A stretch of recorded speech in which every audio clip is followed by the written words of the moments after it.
welcome to a new episode of Frederica Knits and Spins. My name is Frederica. I live in County Wicklow in Ireland, and I'm originally from the Netherlands, but I've been living here for more than 19 years. I love everything to do with yarn, knitting, wool, and I'm a very enthusiastic spinner as well. In this episode, I'm not going to talk about Ireland, but I'm going to take you on a trip to Portugal, where I recently went with my family for our early summer holidays.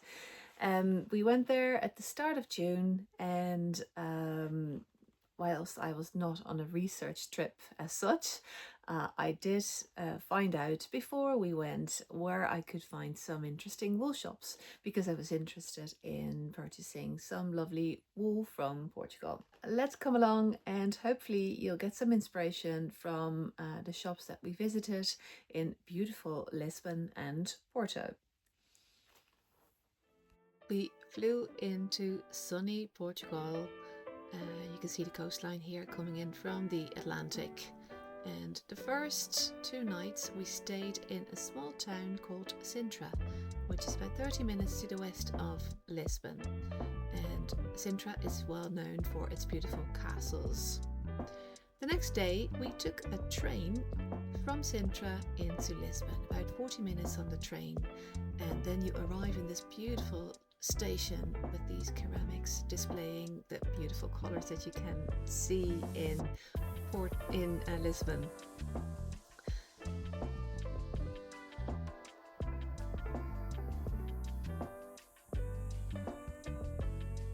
Coming out of the station, we noticed this beautiful display of ceramics as well, and we were greeted by sunshine, terraces, and ready to embark on an adventure in the city.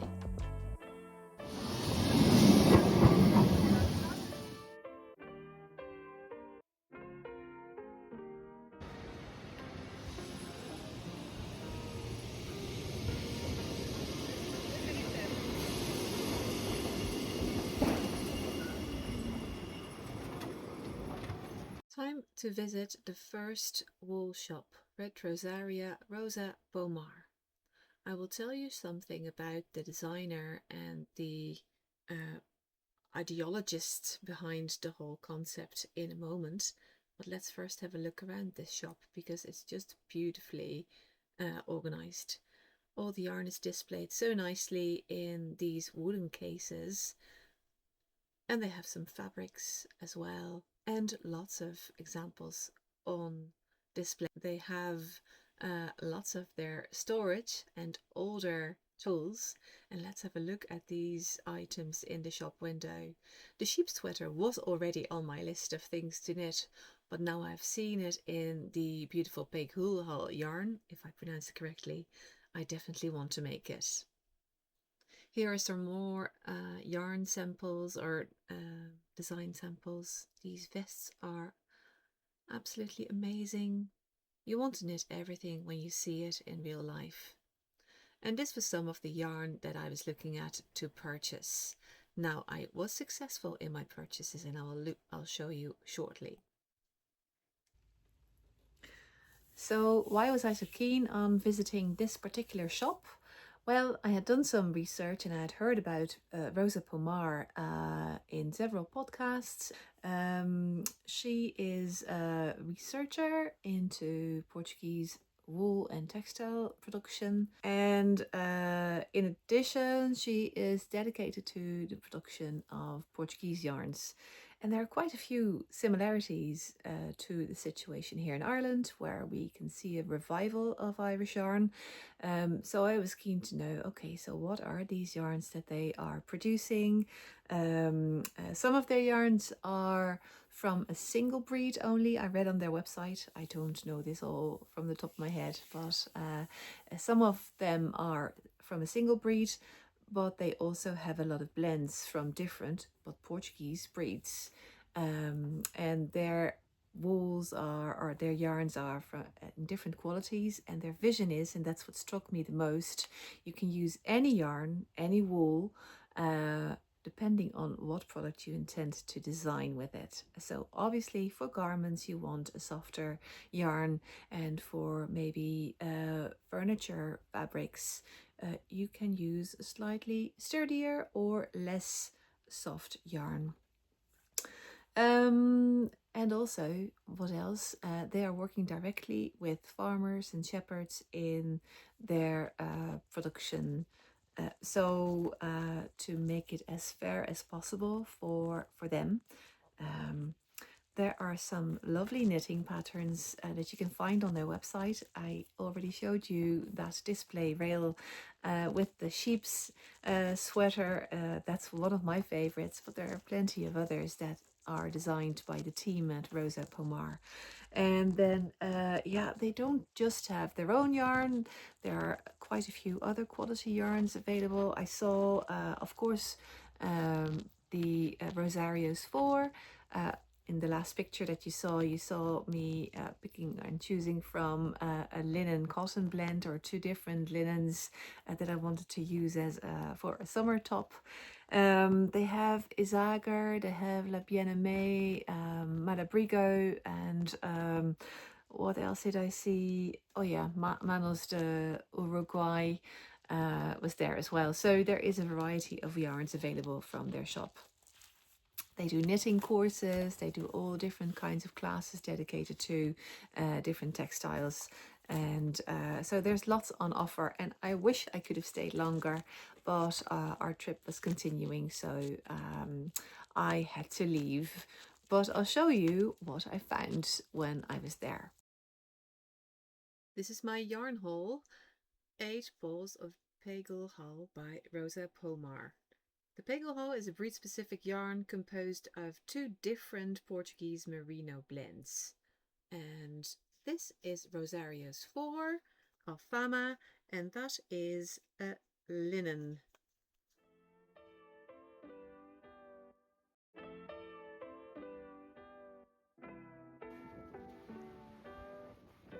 After we left Lisbon, we travelled up along the Atlantic coast towards Porto and paid a brief visit to Nazaré, famous for the world's highest waves and the fantastic surfing there.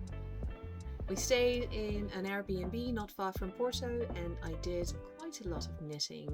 I started my Joni by Natasha Hornby.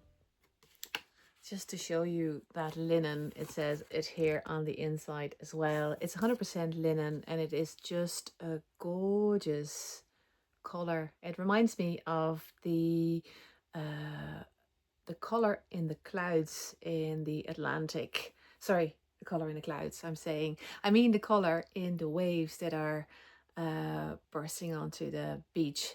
On the Atlantic waves are just amazing. They're so wild. And it was pretty windy when we were there, and this is just that color that is just under the white spray. You have this, it's my favorite Portuguese color, I think, this year.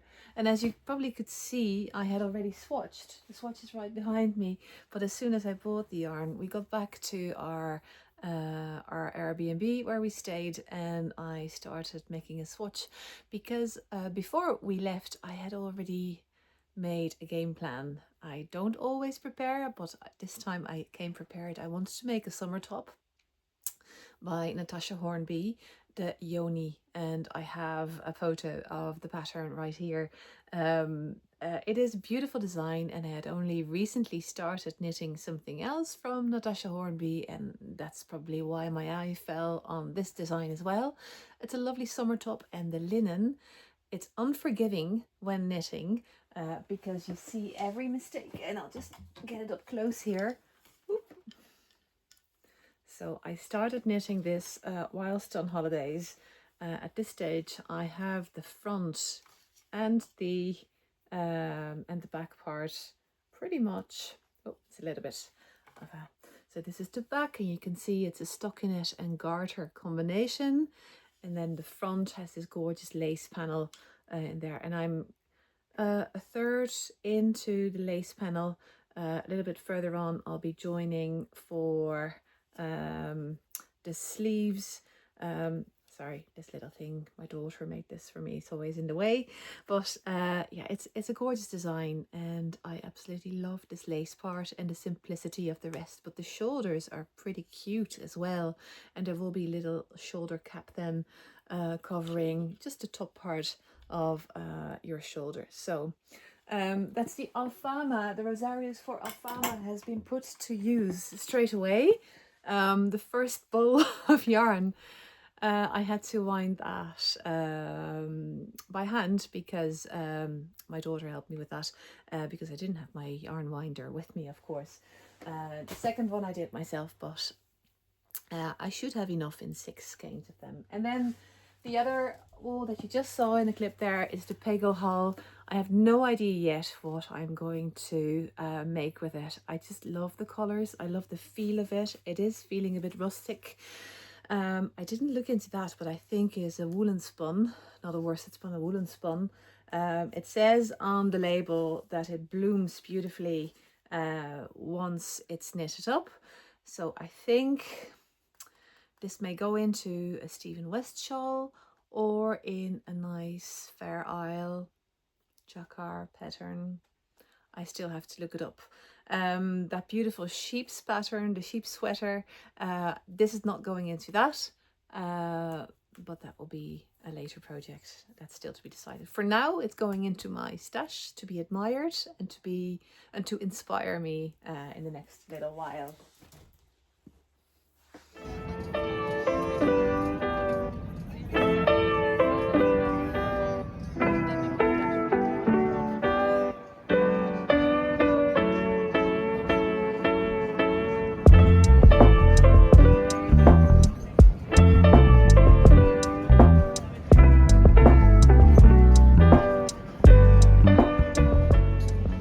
To visit our next destination, the city Porto, which is a fantastic city. It's beautiful. The trees, the jacaranda trees were in bloom and they smelled delicious, and the weather was just stunning. Today, or the day that we visited, it was Corpus Christi, and that is a national holiday for most people in Portugal. And that also meant that when I got to my first wool shop, turned out that it was closed. So when I got to the door, I found the sign fechado on the door, unfortunately. It didn't matter, we went back another day. So let's have a look at Ovelha Negra. First, a look around the shop, which is beautifully organised with international yarns and Portuguese yarns and a fantastic shop window. This is their own brand, Olivia, in which they have 3 different versions. I'll tell a bit more later. And this one was made in Ireland, what surprised me. A nice sample that I saw in the shop, and this is what I came home with. So Ovelha Negra is one of 2 yarn shops in Porto that I had planned to visit, but it ended up to be the only one that I went to visit. They have a range of brands from everywhere in Europe and outside of Europe as well. I saw BC Garn, I saw Life in the Long Grass from Ireland, I saw Rowan, I saw Knitting for Olive. And of course they have Rosarios, their own Portuguese wool, and they have one brand or one label under their own name, Ovelha Negra. The first one, the Ophelia, you already saw a photo of that just there. That it said made in Ireland. I couldn't find out what that meant, and I couldn't really ask the lady because she was busy with a customer. They say it's Portuguese yarn, but the fact that it was made in Ireland on the label was a bit curious. And the other 2 brand names under Ovelha Negra are the Olivia, which I got 3 balls of yarn of.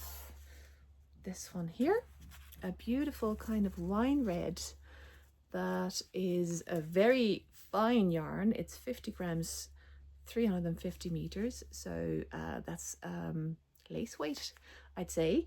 And I'm going to use this for the Tonight Top by Lily Kate Makes. So that's sleeveless with a little collar. you'll see it here. So I'm quite excited with that yarn find. The other colours that I found are these 4. Oh, I have to hold them up nicely so you can actually see them properly. These lovely 4 balls of yarn, and they are from Ovelha Negra, Victoria. And this is a 100% Portuguese merino. And that is for 3.25 to 3.75 millimeter. That is a fingering weight. So super nice. I picked these colors because they remind me of all the tiles and the ceramics that you see in Porto and Lisbon and everywhere around Porto. Really, they are the colors of the land there and of the cities as well, both. So yeah, I don't know yet what I'm going to make with this, but it will definitely be a combination of the 4 into one project because it will be a nice memory from the holiday. So yeah, a very nice shop, and I would definitely recommend popping in. Super nice and helpful staff, and yeah, inspiring. There was another shop not very far from Ovelha Negra that I would have loved to visit, but unfortunately they were closed. The name is Lopo Javier, and they have another Portuguese brand that I would have loved to sample, but unfortunately. And we went tasting port wine, something you have to do at least once in your life when you love port wine. Hello, husband. Quevedo is one of the many port companies in Porto. The other thing that you should definitely not miss is popping into one of those beautiful ceramic stores. These tiles were just fabulous. I could have bought everything in the shop. We only brought one back home to frame as a memory from the holiday, but so nice to see all this. Amazing. Then, on our way back, before we went to the airport, we stopped in Coimbra, a university city, kind of in the middle of Portugal, and we climbed up to the old university, which is absolutely stunning, overlooking the city there and the river. And then we had to go back to Ireland. Thank you very much for watching this Portugal yarn shopping video. I hope you enjoyed the yarn stories, but also a bit of the countryside. I really enjoyed making this video, and hopefully I'll come back to you with a new video soon. If you like this video, please give it a thumbs up, or even if you want to follow me on YouTube here by subscribing to my YouTube channel. In addition, you can also find me on Instagram. The handle is just here, and that's where you will find some day-to-day updates on my adventures in wool, from knitting to spinning. Thanks for watching, and hopefully see you again soon. Bye!